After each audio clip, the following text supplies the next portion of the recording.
Viewers, ఈరోజు మనతో పాటు D.Padma గారు ఉన్నారు. Ma'am group 1 cadre officer. Ma'am ప్రస్తుతం చైల్డ్ డెవలప్మెంట్ ప్రాజెక్ట్ ఆఫీసర్ గా వర్క్ చేస్తున్నారు. మ్యామ్ 2018 సంబంధించిన ఆఫీసర్. మేడం విజయ గాదని మేడం మాటల్లో తెలుసుకుందాం.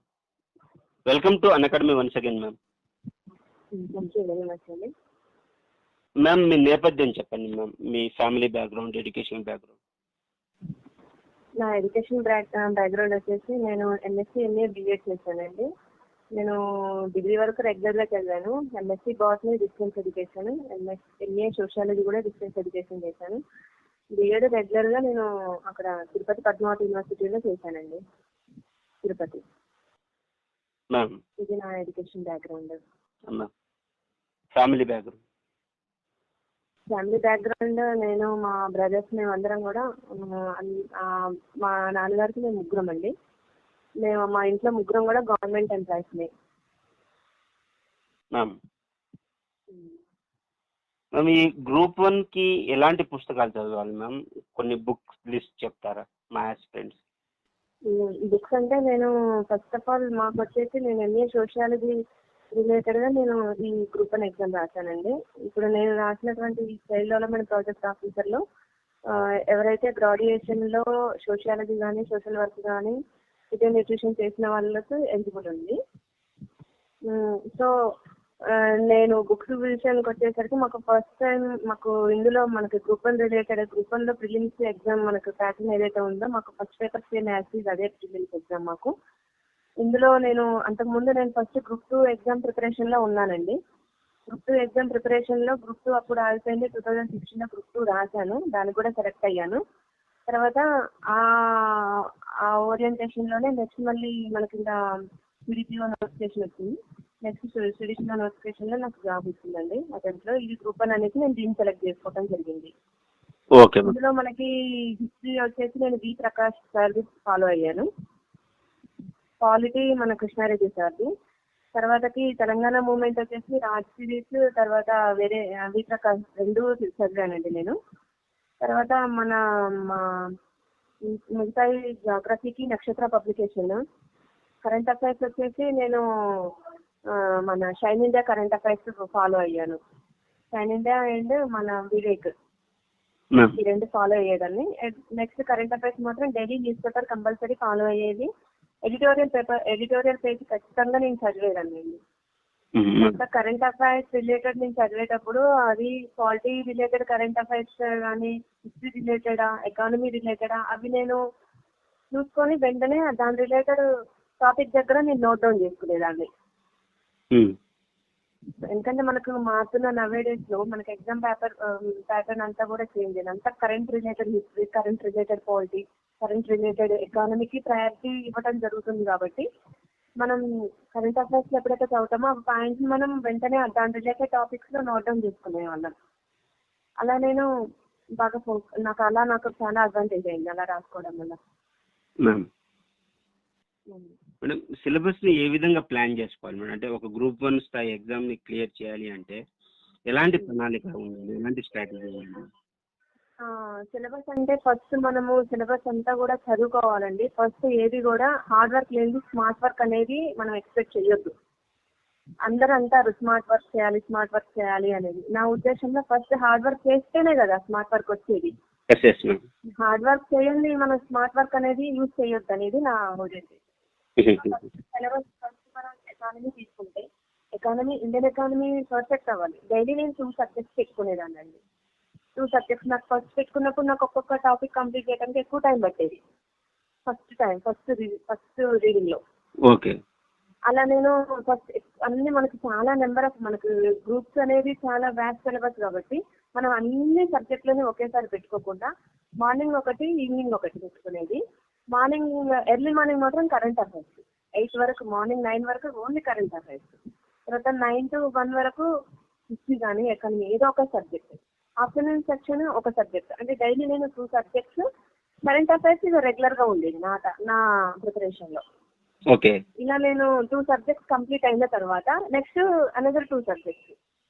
ఆ 2 సబ్జెక్ట్స్ చదివేటప్పుడు ఏవైతే కంప్లీట్ అయిన 2 సబ్జెక్ట్స్ ఉన్నాయో అవి కూడా రివిజన్ గా పెట్టుకునేది, రోజు కొంచెం కొంచెం రివిజన్ పెట్టుకునేది. అట్లా నేను అన్ని కూడా ఒక ప్లాన్డ్ గా సబ్జెక్ట్ అంతా కంప్లీట్ అయ్యింది. నాకు ఫస్ట్ రీడింగ్ కి టైం తీసుకుందండి. తర్వాత సెకండ్ రీడింగ్ వచ్చేసరికి, థర్డ్ రీడింగ్ వచ్చేసరికి నేను ఫస్ట్ 15 days కి ఒకటి, ఎకానమీ మొత్తం 15 days లో కంప్లీట్ అయిపోవాలి. తర్వాత పాలిటీ ఒక 15 days లో కంప్లీట్ అయిపోవాలి. హిస్టరీ ఒక 15 days లో కంప్లీట్ అయిపోవాలి. ఇలా పెట్టుకున్నాను. తర్వాతకి నెక్స్ట్ థర్డ్ రీడింగ్ వచ్చేసి 1 week. తర్వాత 5 days కి ఒక్కొక్క సబ్జెక్ట్ కంప్లీట్ అయిపోవాలి. అట్లా నేను మనకు నెంబర్ ఆఫ్ టైమ్స్ మనకు రివిజన్ జరిగితే, మనకు రివిజన్ అనేది అంత ఎక్కువ జరిగితే మనకేంటంటే ఆ సబ్జెక్ట్ టేకింగ్ టైం కూడా తగ్గుద్ది. అప్పుడు అది స్మార్ట్ వర్క్ కిందకి వచ్చింది. అట్లా నేను ప్లాన్ చేస్తున్నాను. మేడం, మీరు చదివేటప్పుడు పుస్తకాలు అండర్లైన్ చేసుకునే వాళ్ళ, నోట్స్ రాసుకునే వాళ్ళ? నేను బుక్స్ అండర్లైన్ చేసుకుంటూ ఇప్పుడు ఒక టాపిక్ తీసుకుంటే ఆ టాపిక్ లో ఏవైతే మనకు రావో అవి మాత్రమే రాసుకునేది. ఈచ్ అండ్ ఎవ్రీ నేను నోట్స్ ప్రిపేర్ చేసుకోలేదు, ప్రతి లైన్ టు లైన్. ఇప్పుడు మనం ఒక టాపిక్ తీసుకున్నామంటే ఆ టాపిక్ లో మనకి ఏదైతే రాదో ఆ వర్డ్ అది మాత్రమే నేను నోట్స్ ప్రిపేర్ చేసుకునేదాన్ని. తర్వాత నైట్ కూర్చున్నప్పుడు ఆ పేపర్స్ ని అలా తిరిగేస్తే నాకు ఈజీ అయిపోయేది. ఏంటండి? టెస్ట్ సిరీస్ ఎంత తరచుగా రాసేవారు? అర్థం కాల. ఏంటి? Test series ma'am. Test series రాశానండి. టెస్ట్ సిరీస్ అంటే నేను ఈ మార్కెట్ లో మనకు ఉంటాయి కదా బుక్స్, నేను అవి మాత్రమే నేను ఫాలో అయ్యాను ఎక్కువగా. తర్వాతకి ఫోన్లోనే అక్కడక్కడ క్వశ్చన్ పేపర్ అవి తీసుకొని ఫోన్లోనే ఎక్కువగా మన ఆన్లైన్ క్లాసెస్ వినడము. తర్వాత మనకి బయట మార్కెట్ లో దొరికే టెస్ట్ పేపర్స్ ని ఫాలో అయ్యి, అంటే వాటినే నేను ఎక్కువ ప్రిపేర్ అయ్యాను. టెస్ట్ సిరీస్ లో అయితే నేను ఎక్కువ ప్రయారిటీ ఇవ్వలేదండి. నేను ఓన్ గానే టెస్ట్ పెట్టుకునేదాన్ని. ఒక పేపర్ తీసుకొని టెస్ట్ పెట్టుకొని, అంటే మనకి మార్కెట్ లో దొరుకుతాయి కదా మనకి బిగ్ బ్యాంక్స్, అవి తీసుకొని క్వాలిటీ రిలేటెడ్ ఒకటి పెట్టుకొని టైం పెట్టుకొని కరెక్షన్ చేసుకునేదాన్ని నాకు నేను ఓన్గా. అలా ప్రిపేర్ అయ్యాను. మేడం, ఒక అభ్యర్థికి ఎన్ని సంవత్సరాలు పడుతుంది మేడం ఏదో గ్రూప్ 1 కానీ గ్రూప్ 2 క్రాక్ చేయాలి అంటే? అది ఇక మన అది గ్రూప్ 1 అనేది మనం ఏదో ఈజీగా వచ్చాము రావాలి చదవాలి అనుకునే వాళ్ళు అసలు రాకుండా ఉంటేనే బెటర్ అండి. ఏదో టైం పాస్ చేయడానికి ఏదో నేను రోజుకి 10 గంటలు చదివాను, 20 గంటలు చదివాను అట్లా చెప్పుకొని దానికంటే కూడా మనం ఎంత వ్యాలిడ్ టైం పెట్టామనేదే ఇంపార్టెంట్. ఫస్ట్ వ్యాలిడ్ గా ఎంత చదివాం అనేది ఇంపార్టెంట్. రెగ్యులర్ ప్రిపరేషన్ మనం కంటిన్యూగా మనకు కోచింగ్ అనేది కంపల్సరీ ఒక అభ్యర్థికి అవసరమే. నా దృష్టిలో కోచింగ్ అనేది ఎందుకు అవసరం అంటే, ఇప్పుడు ఒక అడ్రస్ కి మనం వెళ్ళాలి అనుకుంటే తెలిస్తే ఎట్లా వెళ్తాము, తెలవకుంటే ఎలా వెళ్తాము, తెలవకపోతే మనం ఒక్కొక్క వ్యక్తి ఈ అడ్రస్ ఎక్కడుంది అనుకుంటే వెతుకుంటూ వెళ్తాము కదా. అదే తెలుసు అనుకోండి ఆ అడ్రస్, మనం ఈజీగా ఎవరిని అడగకుండా మనం డైరెక్ట్ గా వెళ్తాం. So at the same time coaching కూడా అంతే అవసరం. కోచింగ్ ఉంటే ఏంటంటే మనకి కరెక్ట్ గా గైడెన్స్ ఇస్తారు, కరెక్ట్ గా ఎలా వెళ్ళాలి, ఎలా చదవాలి, సబ్జెక్ట్ అంటే ఏంటి అనేది తెలుసుకోవడానికి గ్రూప్ 1 అయినా గ్రూప్ 2 అయినా మినిమం 1 year టైం పడుతుంది. తర్వాతకి 1 year నుంచి మనము బాగా తరో అవడానికి 1 year పడుతుంది. సో అభ్యర్థి అనేది సిన్సియారిటీ అనేది వెరీ ఇంపార్టెంట్ ఇక్కడ. ఇంకా వచ్చేసి వేరే ఆబ్జెక్షన్స్ పెట్టుకొని చదువు పేరుతో వచ్చి వేరే చేస్తే ఎన్ని సంవత్సరాలు ఉన్నా అశోక్ నగర్ లో వేస్తే, ఎన్ని సంవత్సరాలు ఉన్నాము అనేది కాదు, ఎంత ఎఫర్ట్ గా మనం అక్కడ పెట్టాము, ఎంత ఎఫర్ట్ గా మనం హార్డ్ వర్క్ చేసాము అనేదే ఇంపార్టెంట్. సో ఒక్కొక్కరు 2 years లోనే క్రాక్ చేయొచ్చు, ఒక్కొక్కరు 3 years. నోటిఫికేషన్ కూడా ఇంపార్టెంట్ మనకి. ఆ నోటిఫికేషన్ మనకి రెగ్యులర్ గా వస్తే ఈ నోటిఫికేషన్ కాకపోయినా నెక్స్ట్ నోటిఫికేషన్ అయినా మనం ఖచ్చితంగా క్రాక్ చేస్తాం. ఇప్పుడు ఇన్ని ఇయర్స్ నోటిఫికేషన్స్ మధ్యలో గ్యాప్ వస్తే కొంచెం మనం ఇబ్బంది అవుతుంది. కాబట్టి నోటిఫికేషన్ ఎప్పుడైనా వచ్చింది, కానీ మనకి నోటిఫికేషన్స్ అనేవి వస్తాయి కాబట్టి ప్రిపరేషన్ అనేది ఆపొద్దు. మ్యామ్, ఒక అభ్యర్థి ఒక కోచింగ్ ఇన్స్టిట్యూట్ వెళ్ళే ముందు కానీ గ్రూప్ 1 రాద్దామని అనుకునే ముందు కానీ ఆయన ఎలాంటి హోంవర్క్ చేసి వెళ్ళాలి మ్యామ్ కోచింగ్ కి? ఎలాంటి హోంవర్క్ చేయకుండా కూడా వెళ్ళొచ్చండి. దానికి నేనే ఎగ్జాంపుల్.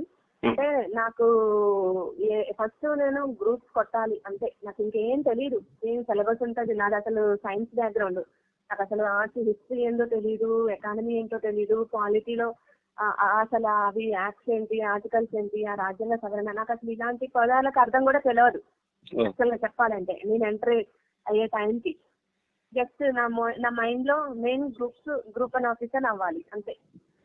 వెళ్తే మనం నేర్చుకోగలము అనే తపన ఉంటే నేర్పిస్తుందండి ఏదైనా, అది మనకు రావాలి. ముందే నేర్చుకొని పోయేది ఏముండదు, నేర్చుకోవాలి. అది క్యాండిడేట్ ని బట్టే ఉంటది సార్. ఎందుకంటే ఏ ఇన్స్టిట్యూట్ లో చదివిన వాళ్ళు మనకు బెస్టే ఇస్తారు నాలెడ్జ్, కానీ మనం రిసీవింగ్ చేసుకున్న దాన్ని బట్టి కదా ఉండేది. మరి నా ఒపీనియన్. వచ్చిన తర్వాతకి మనం ఎంత ఎఫర్ట్ తోటి వస్తామో అదే ఎఫర్ట్ జాబ్ కొట్టే వరకు ఉండాలి, మధ్యలో డీవియేట్ అవ్వద్దు. అలా ఉన్నప్పుడే మనము